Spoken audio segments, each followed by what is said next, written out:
So Ryan, thanks for speaking to us. I thought we'd start by talking about the times that you played against York City, because I think you played for North Ferriby against us and won in possibly the worst game I think I've ever been to for a York City fan. Yeah. And 3 times for Harrogate Town. So you must have, I think, undefeated every time you played York. So you must have had a bit of a Indian sign over York City when you played us. Yeah, there was all at Bootham Crescent as well. Yeah. None at the new ground now. Obviously with Harrogate, we was on I would say, decent run and things like that in the Conference North. But yeah, it's obviously been good against York in terms of when I was at previous clubs that we did fortunately win there. Yeah. And how did you find playing at Bootham Crescent? What did you think of the ground?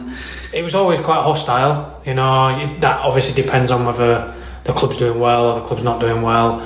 We knew it was going to. Every time we played there, we knew it was going to be difficult. I think it were different circumstances when I was with North Ferriby to when I was at Harrogate, because North Ferriby there was not really any expectation, whereas at Harrogate we was obviously higher up in the league. And I think when we played at Bootham Crescent, it was coming towards the back end of the season, and I think it was almost like it was us and Salford. I think John McComb actually played centre half. Yeah. And I remember that one being quite a big one. And for a club like Harrogate, I think they took quite a lot. I know it's not far, but they took quite a few fans in the away on that day. Yeah. I think Jake Wright might have scored as well, might he, that day, possibly? Yeah, he did, yeah. I think he did, yeah. Played for York in 2 spells. Yeah, and Mark Beck. And Mark Beck, yes. Yeah, also had a spell with York. And you mentioned about Harrogate Town. I mean, you had a great time there, didn't you? Really, 2 promotions, FA Trophy as well. You must have a real soft spot for that club. Yeah, I do, but obviously that ship's kind of sailed now. I did have a good time there, but obviously I'm at York now, and I know there's some sort of rival between both clubs. Yeah, there will be if we ever play them again. And you played at Wembley and won as well with Harrogate, and kind of look back at it, that was in COVID times, wasn't it? So you got to play on the hallowed turf but with no fans there. That must be quite a surreal experience. Can't imagine it ever happening again. I mean, to play there once without fans was strange. The first game, couldn't really take in the occasion because of the magnitude of the game. Obviously it was the biggest game in Harrogate's history and things like that, and like I say, we couldn't really take it in as much as I would have liked. Obviously tried to enjoy the occasion, obviously enjoy it after, and then the second time came round and it was obviously again with no fans, which was a year later as well, and we won that, but you could take it in more. There was obviously more on the playoff final than there probably was the FA Trophy, so you could really enjoy the experience and really take a look at the ground and things like that. Did it benefit you almost that Harrogate being quite a small team, I think it was Notts County you played in one of them, wasn't it? They would have brought an absolute massive amount of fans. I always say I don't feel like anyone would have beaten us that day, just going off how we performed in probably the semi-final and the final. Obviously we all know fans Saturday's a prime example of fans making a difference, because I feel like that was what got us over the line on Saturday against Halifax. But I do think them not having, let's say, 30 plus thousand there, I think maybe more, maybe less, it would have played a significant factor in maybe the result. Yeah. But it's all if buts and maybes, I suppose. Yeah. And then, of course, that meant that you got to play in the Football League. Is that a real big thing for players, particularly someone who's been playing in a non-league, to finally get that opportunity to play in the Football League, like a status sort of thing? I suppose as you get older, when you're young, you don't really understand. Young players think these days, even more so, even my age, that you're just gonna say, for example, I was at Hull City. I remember thinking, I'm going to play for Hull City. And then the older you get, the more you learn and the more you see the bigger picture is that you start to realise where you are. Going off track a little bit, I remember the first time I got asked to go on loan to Harrogate, and I had no understanding of what the Conference North was, because I was in my own little bubble. Even like now, I think like the league that we're in now, I can't see there being a massive jump. I don't think there's that much, like there could potentially be a League 3. Yeah. I know that don't sound right. But, I do think there's a lot of, in terms of longevity, like Football League clubs that are coming down into this league now, and you don't see them bounce back up. You see teams like Wrexham, I know obviously they've got a lot of money pumped into them now, and Chesterfield, Notts County, these teams are jumping again. Everyone obviously wants to play Football League football. I don't think it's like a got to get there type of thing. Okay. You know what I mean? Yeah. Well, hopefully we do get there next. Yeah, I know.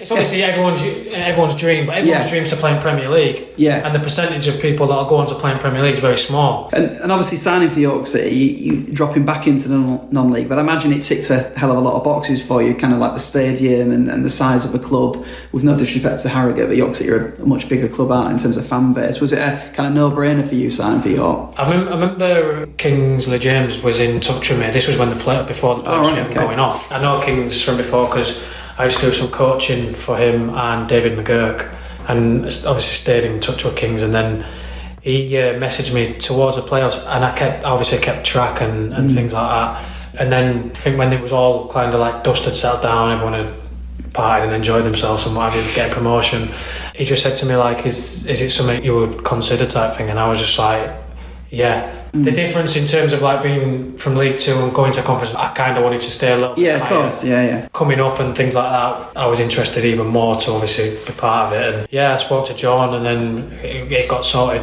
fairly quickly, to be honest. Yeah, and that first season you were there was a huge roller coaster, wasn't it? And you mentioned there about Kingsley James and John Askey, and things seemed to be going well, and then obviously they got a sack and David Webb came in, and it kind of was a real up and down season, wasn't it? What's your kind of emotions looking back on it? I had a lot of respect for John. I think John used to get the best out of every single player. I was quite gutted that he went, to be honest. Like you just mentioned then, it was a roller coaster. Feels like it's kind of settling down this season and things like that. But yeah, I think after John went, I think it was tough. Obviously we had David Webb come in, and then another manager came in, and it was all about survival after that. Because if I remember rightly, we actually started all right. Yeah, I think we were about 9th, I think, when John went. I could be wrong. I think we had a spell, and I think it was from like, I don't know if it was like October to November, we had a spell where as a team, we was off it and results weren't quite there, but I think it was almost like a ticking time bomb. I wouldn't say it's from John's part, I would have said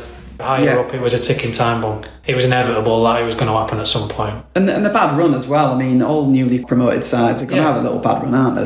So like you said, it's probably unfair. And then last season was equally kind of topsy-turvy, wasn't it? But you won Clubman of the Year at the end of the season, which must have been a proud moment for you on the personal level, given it's all kind of voted for by the fans. I was immensely proud, but I feel like there was other players, Dips, for example, could have easily been awarded with it. Yeah, it was another tough season, a lot of turnovers in terms of players and things like that. Again, it was all about survival. We managed that.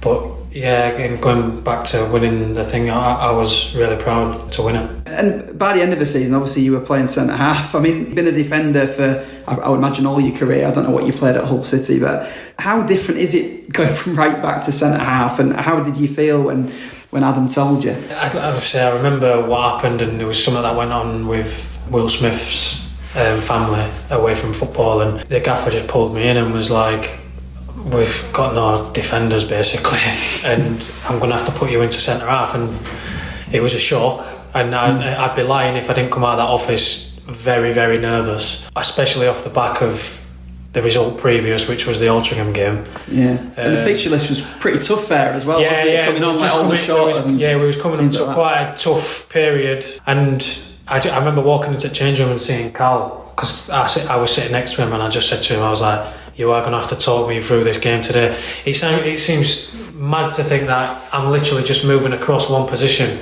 but it's just where you place yourself on the pitch in terms of not drifting too far wide, making sure you're staying there, making sure you're getting round Callum.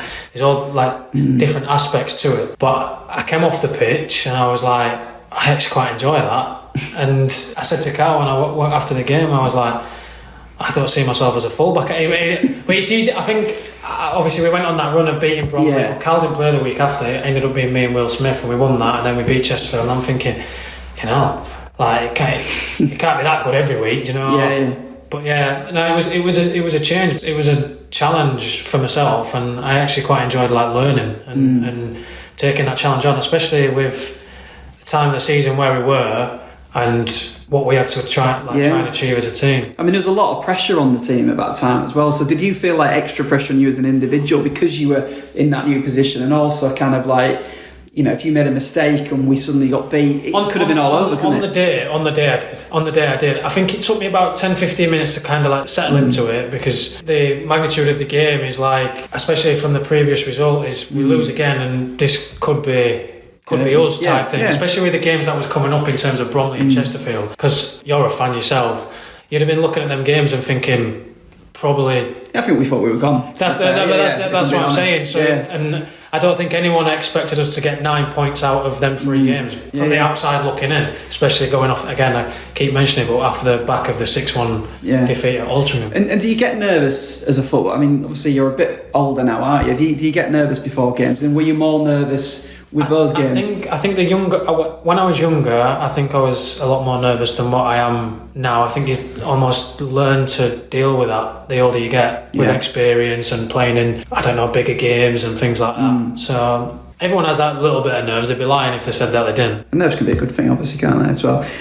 Promotion winning sides, you've played in them. So where does this side compare, and not just in terms of like ability, but kind of like, I feel like there's a real togetherness, and you can even see it now, me just walking through the canteen there to come to speak to you, like you can tell you're all kind of, there's a real bond there between you all. Is that similar to what you've experienced when you were going up with Harrogate? So when I was at Harrogate, we had a really good group, we had a tight-knit group, we weren't a big squad. In terms of footballing wise, in my honest opinion, I feel like we've got a better team here now than what I had when I was at Harrogate, footballing wise. There were some great players at Harrogate, definitely not disrespecting that fact. The only thing I would say is that we're only 15-16 games in, and to not get ahead of ourselves. But in terms of ability and tight-knit, I think it's one of the tightest groups I've been in. Lads are doing stuff outside of football together. They're hanging about with each other. Some places you don't get that at all. And I think that just creates a culture within the club that we're not just teammates, we're mates on the outside as well. And the gaffer doesn't let the standards ever drop, and if he does, if they ever do drop, you'll know about it. Things like that, it's all like little 1% which make a massive difference. And I just wanted to talk about your chant as well, obviously. All right, back our number 2. When you first heard that, is that the first time you've ever had a chant? I didn't know if Harrogate had a... No, they did have a chant, but it weren't as catchy as that one. I remember hearing it, and the first time I heard it, and I'm sure it was Rochdale away, and I remember coming back out at half time, and I kind of heard it in first half, but I was trying to, when you're trying to like get the lyric, away fans was on my side, so I was kind of like, I could hear it, and I could hear my last name getting shouted, but then I was thinking, trying to work out the chant as like played stopped or whatever, because sometimes they were singing it, and then I ended up grasping it when I went walking out into the second half. I said to Carl, "You heard my chant?" And he was like, "No." I was like, "It's a good chant." And then I found myself singing it at home to my missus and stuff like that. But she loves that. And kind of, I know you haven't scored many goals for York City, but have you got a favourite goal that you've ever scored? I know the Woking one was on TV, and the Gateshead goal you got, I thought was a really good strike. To be fair, my goal scoring record's atrocious. Yeah, right. But I have scored more goals here than I have in the previous 5 years I was at Harrogate. Right. In terms of favourite goal, I would have to say probably the Woking one in the last minute. The Gateshead one was good as well. The Dorking one at home had some significance to it in terms of we were battling down there and we ended up winning that game. But yeah, I think I'd have to say the Woking one, just because of the timing, and I think we were searching for a win and things like that. I think that was our second win. I think we beat Southend then. Yeah. Woking, yeah. So probably that one. And did you record that with it being on TV and watch it back and stuff like that? I can't remember who sent me it. I think it was Kai. Yeah, I think he sent me it through. So you ended up watching it 10. Yeah. And just final question, your York City career, like we've just talked about there, has been up and down. Like there's been a lot's happened in the last few years, and you said it feels more settled. Is this kind of like, in terms of your career, is this kind of like the happiest you've ever been as a footballer in terms of like your position of where you play and your kind of status in the squad and your relationship with the fans and stuff like that? Yeah, I mean, I love coming into training every single day. I always feel like we're so privileged as people to be able to say, we get to come into training every single day and play football. And in terms of what you were just asking me then, like when I was at Harrogate, it was brilliant. That promotion season it's something that I want to do while I'm here. Yeah. I feel like we've got the foundations and the squad to be able to do that. Again, it's just going back to, we're only 16 games in. tick each one off at a time and see where we are come May. And is that coming from the manager as well? Is that kind of everyone's? I think it's just. I think everyone has that feeling of we're in a good position at the minute of being top of the league and everything else. But I think you've just got to again take it game by game, because there's going to be times in the season where it might not quite happen. There might be 1 or 2 games where it's not happening. But we just got to remind ourselves that we're a good team, we're a good squad, and we can achieve good things. Yeah, and that mentality of the team. I mean, you talked there about things not going quite right. I mean, for 90 minutes on Saturday, it probably wasn't really at Halifax, was it? And then to come back and win, it was just a superb kind of end to the game, and just kind of wasn't. I don't think it was a surprise to York fans really. Once we got one, I think people thought we would then get the second. I presume that's how you players sort of feel about. Going back to the mentality, I just think obviously first half, I felt like we was in total control of the game. We took the 2-3 chances that we had. The game's a different game. Second half, I would say that was probably our worst half of football this season. Harrison Mail touched on it. I don't know, he spoke to maybe BBC York, and he said that's what good teams find a way to win games. And what you just said then in terms of mentality is, I see us score I'm on the bench at this point, I see us score the first goal and we get the ball and we go back to the halfway line, because we know that we've got the capabilities of going to win this game. And that showed in the 96th minute that we could still go on and win the game, and we did. And that mentality in the first 2 seasons you were with York, you talked a lot about, you keep mentioning that word survival, and it's a different mentality, isn't it? It's a completely different way of thinking. I think as well, it's one of them, when you're down there and you don't quite get that look, but when you're up there, you seem to find find a way, and things go your way. And I'm not just saying we're getting lucky. No, I'm not saying that. You make your own luck. You create your own luck. We could have ran off and celebrated a 1-1 draw, but the fans behind the goal would have probably still been going home happy because of the timing of the goal.